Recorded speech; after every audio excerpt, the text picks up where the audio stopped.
Imagine mo police? Diba? Imagine mo yan.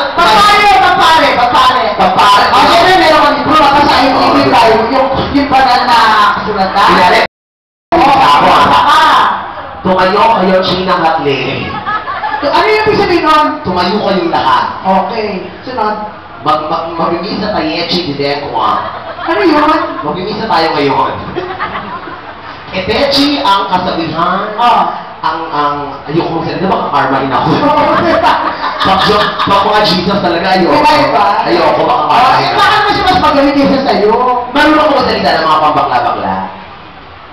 Talaga simpleng bakla. English ka talaga. Pero nagkaroon ka ng boyfriend. Boyfriend, yan. Girlfriend. Yes. Witikit. Witikit. Pag wala kasi basta sa gili ko, witikit, boyfriend. Bakit wala ka pa naging boyfriend? Siguro wala ka pang trabaho, siguro. Siyempre wala kang sustento, di ba? Kasi ako, nagkaroon ako ng boyfriend, ang gastos talaga. Magkano binibigay mo sa Diyos boyfriend ko, mo? nagbo-boyfriend ako, ang sustento niya, 30,000 isang buwan. Ohoy. Tapos ang ginagawa, nakikita ko may jowang babae, nililibre ang babae. Ohoy. Kaya ang ginagawa ko, Diyos ko, pinapupunta lang sa babae. Pag bibigyan ko ng pera yung boyfriend ko, hindi ko na binibigay sa kanya. Ano ginagawa mo? Dinidiretso ka na dun sa girlfriend niya. Hindi ka hirapa. Pero hindi naman yun nangyayari, di ba?